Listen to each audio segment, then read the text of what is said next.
ಸಮುದಾಯಗಳಿಗೆ, ಧ್ವನಿ ಇಲ್ಲದಂತ ಸಮುದಾಯಗಳಿಗೆ ಒಂದು ಮತ್ತೆ ಭಿಕ್ಷಾಟನೆ ಮಾಡುವಂತ ಒಂದು ವ್ಯವಸ್ಥೆಗೆ ದೂಡಿದ್ದಾರೆ. ಈ ಒಂದು ಅವರಿಗೆ ತಮ್ಮೆಲ್ಲರ ಮೂಲಕ ನಾನು ಸ್ವಾಗತ ಕೋರ್ತೀನಿ.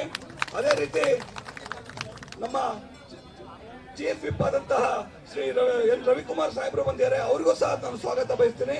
ಅದೇ ರೀತಿ ಸಹ ಶೈಲೇಂದ್ರ ಬೆಲ್ದಾಳೆ ಅವರು ಶಾಸಕರು, ಅವರು ಸಹ ನಮ್ಮ ಅಹವಾಲನ್ನ ಮತ್ತೆ ನೋವನ್ನ ಅರ್ಥ ಮಾಡ್ಕೊಂಡು ನಮಗೆ ಒಂದು ಒಂದು ಆಶ್ವಾಸನೆ ಮತ್ತು ನಮಗೆ ಒಂದು ನ್ಯಾಯ ಒದಗಿಸೋ ರೀತಿಯಲ್ಲಿ ಇವರೆಲ್ಲರೂ ಸಹ ಧ್ವನಿಗೂಡಿಸೋದಕ್ಕೆ ಬಂದಿದ್ದಾರೆ. ಅವ್ರಿಗೆಲ್ಲರಿಗೂ ಸಹ ನಿಮ್ಮೆಲ್ಲರಿಗೂ ಸಹ ಸ್ವಾಗತ ಬಯಸ್ತಾ ನಾನು ಮತ್ತೆ ತಮ್ಮ ಅಭಿಪ್ರಾಯನ ವಿಚಾರನ ನಮಗೆ ತಿಳಿಸ್ಕೊಡ್ಬೇಕು, ನಮಗೆ ಧೈರ್ಯ ಕೊಡಬೇಕು, ನಮಗೆ ನ್ಯಾಯ ಕೊಡಬೇಕು ಅಂತೇಳಿ ನಮ್ಮ ಮಾನ್ಯ ಶಾಸಕರಾದ ಶ್ರೀ ಸಿ ಟಿ ರವಿ ಅಣ್ಣ ಅವರಿಗೆ ನಾನು ಕೇಳ್ಕೊಳ್ತಾ ಇದ್ದೀನಿ.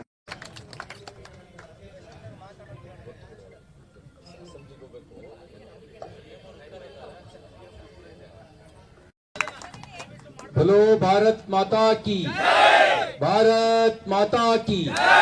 ಅಲೆಮಾರಿ ಬುಡಕಟ್ಟು ಜನಾಂಗದ ಹೋರಾಟಕ್ಕೆ, ಅಲೆಮಾರು ಬುಡಕಟ್ಟು ಜನಾಂಗದ ಹೋರಾಟಕ್ಕೆ ನ್ಯಾಯ ನಮಗೆ, ನ್ಯಾಯ ನಮಗೆ. ಅಯ್ಯಯ್ಯೋ ಅಯ್ಯಯ್ಯೋ ಅಯ್ಯಯ್ಯೋ. ಜೈ ಭೀಮ್, ಜೈ ಭಾರತ್, ಜೈ ಭೀಮ್, ಜೈ ಭಾರತ್, ಜೈ ಭೀಮ್, ಜೈ ಭೀಮ್. ಎಲ್ರಿಗೂ ನಮಸ್ಕಾರ. ನಾನು ರವಿಕುಮಾರ್ ಅವರು, ಶೈಲೇಂದ್ರ ಬೆಲ್ದಾಳೆ ಅವರು ವಿಧಾನಸಭೆ ವಿಧಾನ ಪರಿಷತ್ನ ಒಳಗಡೆ ಇದ್ವಿ. ನೀವು ಹೋರಾಟ ಮಾಡ್ತಾ ಇದ್ದೀರಿ, ನಿಮ್ಮ ಹೋರಾಟಕ್ಕೆ ಧ್ವನಿಯಾಗಬೇಕು ಅನ್ನೋ ಕಾರಣಕ್ಕೋಸ್ಕರನೇ ನಿಮ್ಮ ಬೆಂಬಲಕ್ಕೆ ನಾವಿದ್ದೀವಿ ಅನ್ನೋದನ್ನ ಕಾಯ ವಾಚ ಮನಸ್ಸ ಒಪ್ಪಿಕೊಂಡು ಇಲ್ಲಿಗೆ ನಾವು ಬಂದಿದ್ದೇವೆ. ನಮಗೆ ನೈತಿಕತೆಯೂ ಇದೆ. ಚಿಕ್ಕಮಗಳೂರು ಜಿಲ್ಲೆನಲ್ಲಿ ಮೊದಲನೇ ಬಾರಿಗೆ ಭಾರತೀಯ ಜನತಾ ಪಾರ್ಟಿ ಮೆಜಾರಿಟಿ ಬಂದಾಗ SC ಸಮುದಾಯದ ಒಳಗೆ ಬುಡಕಟ್ಟು ಜನಾಂಗದ ಅಂದರೆ ಸುಡಗಾಡು ಸಿದ್ಧ ಸಮಾಜಕ್ಕೆ ಸೇರಿದಂಥ ಚೈತ್ರ ಮಾಲ್ತೇಶ್ ಅವರನ್ನ ಜಿಲ್ಲಾ ಪಂಚಾಯಿತಿ ಅಧ್ಯಕ್ಷರನ್ನು ಮಾಡಿದ್ವಿ. ನಮ್ಗಾಗ ಬೇರೆ ಬೇರೆ ರೀತಿ ಒತ್ತಡ ಹಾಕಿದ್ರು. ನೀವು ಲೆಫ್ಟು ಬಿಟ್ಟು, ರೈಟು ಬಿಟ್ಟು, ಲಂಬಾಣಿನೂ ಬಿಟ್ಟು, ಬೋವಿನೂ ಬಿಟ್ಟು, ಮೂರು ಮತ್ತೊಂದು ಜನ ಇರುವಂತ ಬುಡಕಟ್ಟು ಜನಾಂಗದವ್ರಿಗೆ ನೀವು ಮಾಡಿದ್ದೀರಿ ಅಂತಕ್ಕಂಥ ಮಾತನ್ನು ಹೇಳಿದ್ರು. ನಮಗೊಂದು ಬದ್ಧತೆ ಇತ್ತು, ಸಾಮಾಜಿಕ ನ್ಯಾಯ ಕೊಡಬೇಕು ಅನ್ನುವಂಥ ಬದ್ಧತೆ. ಆ ನ್ಯಾಯ ಕೊಡಬೇಕು ಅನ್ನೋ ಬದ್ಧತೆ ಹಿನ್ನೆಲೆಯಲ್ಲೇನೆ ನಾವು ಜಿಲ್ಲಾ ಪಂಚಾಯಿತಿ ಅಧ್ಯಕ್ಷರನ್ನಾಗಿ ಮಾಡಿದ್ವಿ ಅನ್ನೋದನ್ನ ಈ ಸಂದರ್ಭದಲ್ಲಿ ನೆನಪು ಮಾಡಲಿಕ್ಕೆ ಬಯಸ್ತೇನೆ. ನಾವು ನಿರೀಕ್ಷೆ ಮಾಡಿದ್ವಿ, ಮುಖ್ಯಮಂತ್ರಿ ಸಿದ್ದರಾಮಯ್ಯನವರು ಯಾವಾಗಲೂ ಸಾಮಾಜಿಕ ನ್ಯಾಯದ ಮಾತಾಡೋರು. ಸಾಮಾಜಿಕ ನ್ಯಾಯದ ಮಾತಾಡ್ತಿದ್ರಿಂದ ನಾವು ಅನ್ಕೊಂಡಿದ್ವಿ ನ್ಯಾಯ ಸಿಗ್ಬೋದು ಅಂತ ಹೇಳಿ. ಅನ್ಯಾಯ ಮಾಡ್ತಾರೆ ಅಂತ ಅನ್ಕೊಂಡಿರ್ಲಿಲ್ಲ. ನೋಡಿ, ಸದಾಶಿವ ಆಯೋಗ ಅದು ಕೂಡ SC ಸಮುದಾಯವನ್ನು 4 ಗುಂಪುಗಳಾಗಿ ವಿಂಗಡಿಸಿತ್ತು. ಎಡಗೈ, ಬಲಗೈ, ಲಂಬಾಣಿ, ಬೋವಿ, ಸ್ಪರ್ಶ ಮತ್ತು ಅಲೆಮಾರಿ. ಮಾಧುಸ್ವಾಮಿ ಅವರ ಕಮಿಟಿ ನೇತೃತ್ವದ ಕ್ಯಾಬಿನೆಟ್ ಕಮಿಟಿ ಅದು 4 ವರ್ಗವಾಗಿ ವಿಂಗಡಿಸಿತ್ತು. ಜಸ್ಟಿಸ್ ನಾಗಮೋಹನ್ ದಾಸ್ ನೇತೃತ್ವದ ಸಮಿತಿ 5 ವರ್ಗವಾಗಿ ವಿಂಗಡಿಸಿತ್ತು. ಸದಾಶಿವ ಆಯೋಗಕ್ಕೆ 112 ಕೋಟಿ ರೂಪಾಯಿ ಖರ್ಚನ್ನ ಸರ್ಕಾರ ಮಾಡಿದೆ. ಜಸ್ಟಿಸ್ ನಾಗಮೋಹನ್ ದಾಸ್ ಸಮಿತಿಗೆ 135 ಕೋಟಿ ರೂಪಾಯಿನ ಸರ್ಕಾರ ಖರ್ಚು ಮಾಡಿದೆ. ಇವೆಲ್ಲವೂ ನೀರಲ್ಲಿ ಹೋಮ ಆಯಿತು. ಸದಾಶಿವ ಆಯೋಗವನ್ನು ಲೆಕ್ಕಕ್ಕೆ ತಗೊಂಡಿಲ್ಲ. ಸುಪ್ರೀಂ ಕೋರ್ಟ್ ತೀರ್ಪನ್ನು ಲೆಕ್ಕಕ್ಕೆ ತಗೊಂಡಿಲ್ಲ. ಮಾಧುಸ್ವಾಮಿ ಕಮಿಟಿ ವರದಿಯನ್ನು ಲೆಕ್ಕಕ್ಕೆ ತಗೊಂಡಿಲ್ಲ. ಜಸ್ಟಿಸ್ ನಾಗಮೋಹನ್ ದಾಸ್ ಕಮಿಟಿ ವರದಿಯನ್ನು ಲೆಕ್ಕಕ್ಕೆ ತಗೊಂಡಿಲ್ಲ. ಸುಪ್ರೀಂ ಕೋರ್ಟ್ ಹೇಳಿದೆ, ಸಮಾನರ ನಡುವೆ ಅಸಮಾನರನ್ನು ಸೇರಿಸಬಾರದು ಅಂತ ಹೇಳಿ.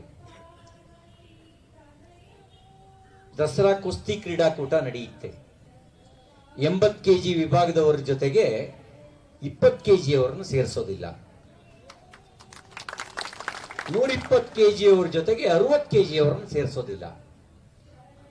120 kg ಅವರು 120 kg ಅವರ ಜೊತೆನಲ್ಲಿ ಕುಸ್ತಿ ಆಡ್ತಾನೆ.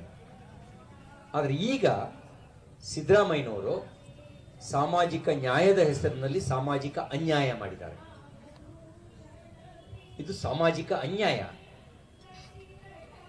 ಧ್ವನಿಯೇ ಇಲ್ಲದ, ಸಂಖ್ಯಾತ್ಮಕವಾಗಿಯೂ ಗೌಣವಾಗಿರ್ತಕ್ಕಂಥ, ಗ್ರಾಮ ಪಂಚಾಯಿತಿಯ ಸದಸ್ಯರಾಗೋದು ಕಷ್ಟ ಇರ್ತಕ್ಕಂಥ, IAS IPS ಹೋಗಲಿ ಮೇಷ್ಟ್ರಾದ್ರೆ ಸೌಭಾಗ್ಯ ಅಂತ ಭಾವಿಸ್ತಕ್ಕಂಥ, ಗ್ರೂಪ್ ಡಿ ಹುದ್ದೆ ಸಿಕ್ಕಿದ್ರೆ ಅದೇ ಒಂದು ಜೀವನದ ಪರಮಾರ್ಥ ಅಂತೇಳಿ ಭಾವಿಸ್ತಕ್ಕಂಥ ಸಣ್ಣ ಸಮುದಾಯವನ್ನ ಬಲಾಢ್ಯರ ಜೊತೆಗೆ ಸೇರಿಸಿದ್ದಾರೆ. ಯಾವಾಗಲೂ ದೊಡ್ಡ ಮೀನು ಸಣ್ಣ ಮೀನನ್ನ ನುಂಗು ಹಾಕುತ್ತೆ. ಈಗ ಮುಖ್ಯಮಂತ್ರಿಗಳು ದೊಡ್ಡ ದೊಡ್ಡ ಮೀನುಗಳ ಜೊತೆಗೆ ಅಲೆಮಾರಿ ಎನ್ನುವಂತ ಸಣ್ಣ ಮೀನನ್ನ ಬದುಕೋ ನೀನು ಅಂತ ಬಿಟ್ಟಿದ್ದಾರೆ. ದೊಡ್ಡ ಮೀನು ಸಣ್ಣ ಮೀನನ್ನ ಬದುಕಕ್ ಬಿಡುತ್ತಾ? ದೊಡ್ಡ ಮೀನು ಸಣ್ಣ ಮೀನನ್ನ ನುಂಗು ಹಾಕುತ್ತೆ.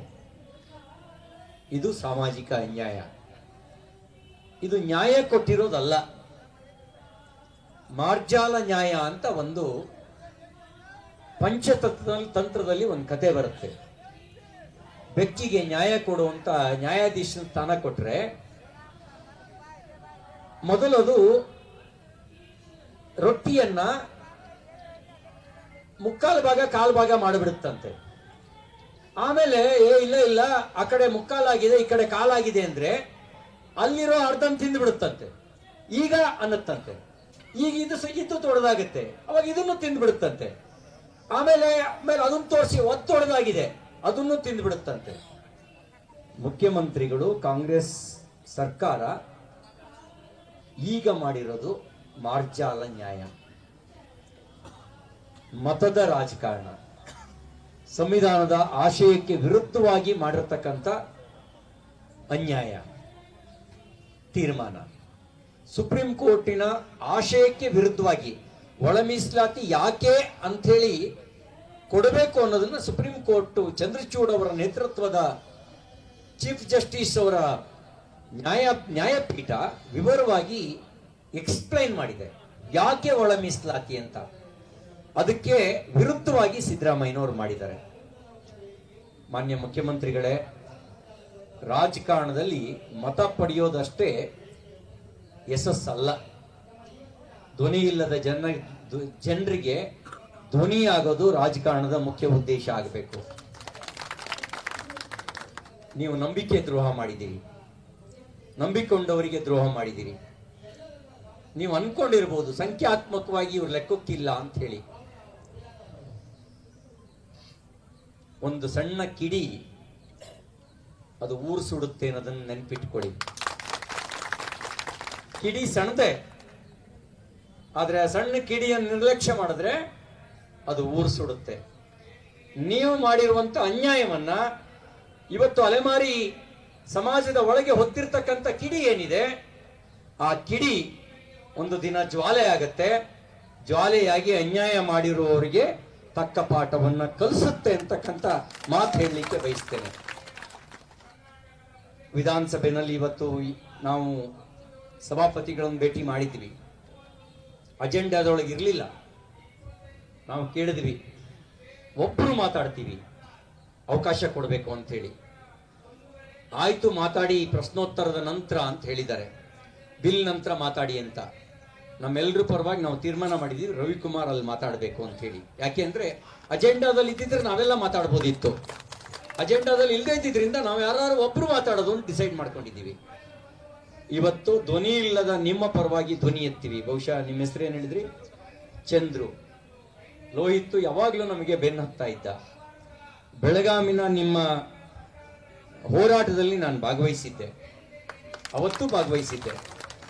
ಆ ಬೆಳಗಾಮಿನ ಹೋರಾಟದಲ್ಲೂ ಭಾಗವಹಿಸಿದ್ವಿ. ಇವತ್ತು ಯಾವುದಾದ್ರೂ ರೂಪದಲ್ಲಿ ವಿಧಾನ ಪರಿಷತ್ನಲ್ಲಿ, ವಿಧಾನಸಭೆಯಲ್ಲಿ ನಿಮ್ಮ ಪರವಾಗಿ ಧ್ವನಿ ಎತ್ತವೆ. ರಾಜ್ಯಪಾಲರನ್ನು ಭೇಟಿ ಮಾಡ್ತೇವೆ. ನ್ಯಾಯ ಆಗಲೂ ಸರ್ಕಾರ ಅನ್ಯಾಯವನ್ನು ಸರಿಪಡಿಸ್ತಾ ಇದ್ರೆ ನಿಮಗೆ ನ್ಯಾಯ ಕೊಡಿಸೋದಕ್ಕೆ ನಾವು ನ್ಯಾಯಾಲಯದಲ್ಲೂ ಕೂಡ ನಿಮ್ಮ ಪರವಾಗಿ ಧ್ವನಿ ಎತ್ತಿ ನಿಲ್ತೇವೆ ಅಂತಕ್ಕಂಥ ಮಾತನ್ನು ಈ ಸಂದರ್ಭದಲ್ಲಿ ಹೇಳ್ತಾ, ಇವತ್ತು ಇನ್ನೇನು ಕೆಲವೇ ಗಂಟೆಗಳಲ್ಲಿ ನಮ್ದು ಸದನ ಈ ಒಂದು ಅಧಿವೇಶನ ಮುಗಿದೋಗುತ್ತೆ. ಬಹಳ ಅವಕಾಶಗಳಿಲ್ಲ. ಅದರೊಳಗೆ ನಾವು ಹೋಗಿ ರಿಕ್ವೆಸ್ಟ್ ಮಾಡ್ಕೊಂಡಿದ್ದೀವಿ. ಹಾಗಾಗಿ ರವಿಕುಮಾರ್, ಶೈಲೇಂದ್ರ ಎರಡೆರಡು ಮಾತಾಡಿ ಆಮೇಲೆ ನಾವು ಅಲ್ಲಿಗೆ ಹೋಗ್ತೀವಿ.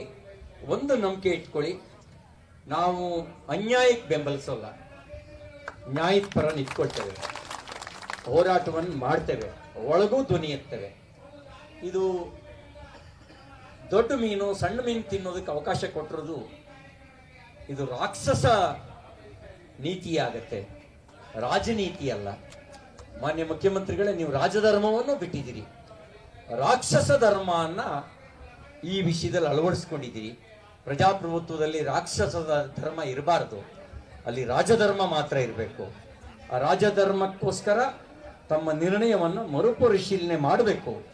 ಅಲೆಮಾರಿ ಜನಾಂಗವನ್ನ ಪ್ರತ್ಯೇಕವಾಗಿ ಒಂದು ಗುಂಪಾಗಿ ಪರಿಗಣಿಸಿ ಅವರಿಗೆ ಸಾಮಾಜಿಕ ನ್ಯಾಯವನ್ನು ಕೊಡಬೇಕು ಅಂತ ಹೇಳಿ ಆಗ್ರಹಿಸಿ, ಒಂದ್ ವೇಳೆ ಇವರು ಮಾಡದೇ ಇದ್ರೆ ಇವತ್ತಿಲ್ಲ ನಾಳೆ ಮತ್ತಿನ್ನೊಂದು 2 ವರ್ಷ ಆದ್ರೂ ನಮ್ಮ ಸರ್ಕಾರ ಬಂದೇ ಬರುತ್ತೆ.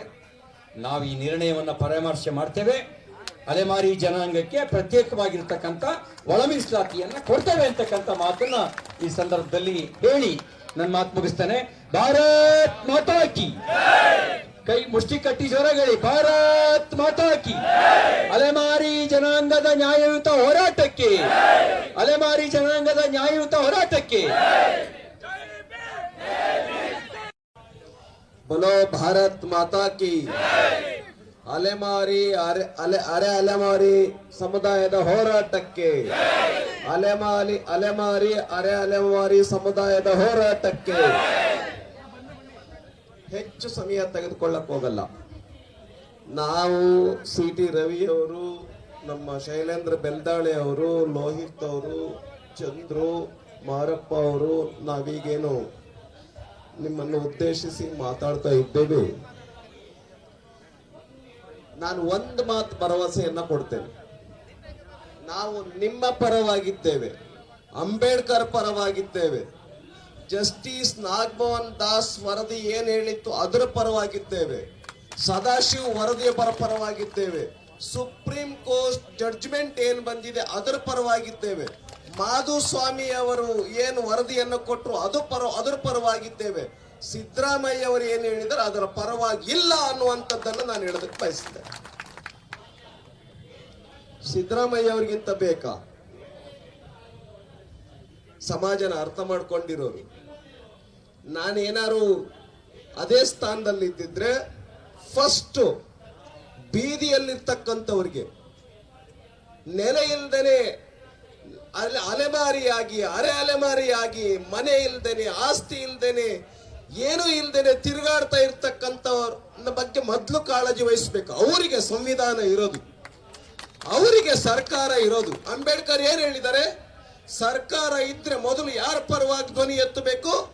ಧ್ವನಿ ಇಲ್ಲದವರ ಪರವಾಗಿ, ಅಸ್ಪೃಶ್ಯರ ಪರವಾಗಿ, ನೆಲೆ ಇಲ್ಲದವರ ಪರವಾಗಿ, ಮನೆ ಇಲ್ಲದವರ ಪರವಾಗಿ, ಹೊಟ್ಟೆಗಿಲ್ಲದವರ ಪರವಾಗಿ ಧ್ವನಿ ಎತ್ತಬೇಕು. ಅದು ಸರ್ಕಾರ ಅಂತ ಅಂಬೇಡ್ಕರ್ ಹೇಳಿದ್ರು. ಅವ್ರ ತತ್ವವನ್ನು ನಾವು ಅಳವಡಿಸ್ಕೊಂಡಿದ್ದೇವೆ. ಆದ್ರಿಂದ ನಾವು ಸದನದಲ್ಲಿ ಈ ವಿಷಯವನ್ನು ತೆಗೆದುಕೊಳ್ಳೋರಿದ್ದೇವೆ. ಸರ್ಕಾರ ನ್ಯಾಯವನ್ನ ಕೊಡ್ಲೇಬೇಕು ಅಂತ ಆಗ್ರಹಿಸಿ ನಮ್ಮ ಮಾರಪ್ಪ ಅವ್ರು ಏನ್ ಹೇಳಿದ್ರು, ಖಂಡಿತ ಈ ವಿಷಯ ಅವ್ರು ಹೇಳ್ದಂಗೆ ನಾವು ಮಾಡ್ತೇವೆ. 62 ಜನ ಏನು, ನಾವು 100 ಜನ ಇದ್ದೇವೆ. ಕೆಳಮನೆ ಮತ್ತು ಮೇಲ್ಮನೆ ಸೇರಿ ನಾವು 100 ಜನ ಇದ್ದೇವೆ ಶಾಸಕರು. 100 ಜನ ಒತ್ತಾಯ ಮಾಡ್ತೇವೆ. ನಿಮಗೆ ಗೊತ್ತಿರಲಿ, 62 ಜನ ಅಲ್ಲ, ಅಷ್ಟೇ ಅಲ್ಲ, JDS BJP ನಾವೆಲ್ಲರೂ ಒಟ್ಟಾಗಿ ವಿರೋಧ ಮಾಡ್ತೀವಿ ಅನ್ನೋ ಕಾರಣಕ್ಕೋಸ್ಕರವಾಗಿನೇ ಅವ್ರ ಕ್ಯಾಬಿನೆಟ್ ನಲ್ಲಿ ತೀರ್ಮಾನ ಮಾಡಿದ್ರು. ಪ್ರಯೋಜನ ಏನಿಲ್ಲ, ಅಲ್ಲೇ ಇದ್ದು ಪ್ರತಿಭಟಿಸ್ಬೇಕು, ಅದನ್ನ ನಾವು ಮಾಡ್ತಾ ಇದೀವಿ. ಅವ್ರಿಗೆ ಈಸಿ, ಧಿಕ್ಕಾರ ನಿಮಗೆ ಅಂತ ಕೂಗು ಹೊರಗಡೆ ಬಂದ್ರೆ ಏನ್ರಿ ಪ್ರಯೋಜನ? ಅಲ್ಲೇ ಇರಬೇಕು, ಮೇಜ್ ಬಡದು ಕೇಳಬೇಕು ನೀವು ಮಾಡಿದ್ ಸರಿನಾ ಅಂತ, ಅದನ್ನ ನಾವು ಮಾಡ್ತೀವಿ. ಇಷ್ಟು ಹೇಳ್ತಾ ನಾವು ನಿಮ್ ಪರವಾಗಿದ್ದೇವೆ. ನಮ್ದು ಇವತ್ತಲ್ಲ ನಾಳೆ ಸರ್ಕಾರ ಬಂದೇ ಬರುತ್ತೆ. ಸುಪ್ರೀಂ ಕೋರ್ಟ್ ಏನ್ ಹೇಳಿದೆ? ಸಾಮಾಜಿಕ ನ್ಯಾಯ. ಇದ ಸಾಮಾಜಿಕ ನ್ಯಾಯ? ಯಾರು ಕುಸ್ತಿ ಅವ್ರ ಜೊತೆನಲ್ಲಿ ಕುಸ್ತಿ ಆಡಿ ಅಂತ ಹೇಳಿ ನಿಮ್ಮನ್ನ ಬಿಡೋದು ಇದನ್ನ ಸಾಮಾಜಿಕ ಇದನ್ನ ನ್ಯಾಯ ಅಂತಾರ? ಆದ್ರಿಂದ ನಾವು ನಿಮ್ಮ ಪರವಾಗಿದ್ದೇವೆ, ನಿಮ್ಮ ಪರವಾಗಿ ಧ್ವನಿ ಎತ್ತೇವೆ ಅಂತ ಹೇಳ್ತಾ ನನ್ನ 2 ಮಾತನ್ನು ಮುಗಿಸ್ತೀನಿ. ಧನ್ಯವಾದ. ರಾಜ್ಯಪಾಲರ ಹತ್ರನೂ ಹೋಗ್ತೇವೆ, ಇದ್ರ ಬಗ್ಗೆ ನಾವು ಗಂಭೀರವಾಗಿ ತೆಗೆದುಕೊಳ್ತೇವೆ. ನಿಮಗೆ ನ್ಯಾಯ ಸಿಗೋ ದೃಷ್ಟಿಯಿಂದ ಏನೇನು ಸ್ಟ್ರಾಟಜಿ ಮಾಡಬೇಕು ಖಂಡಿತ ನಾವು ಮಾಡ್ತೇವೆ. ಎಸ್, ಎಲ್ಲ ರೀತಿಯಲ್ಲೂ ನಿಮ್ಮ ಪರವಾಗಿದ್ದೇವೆ.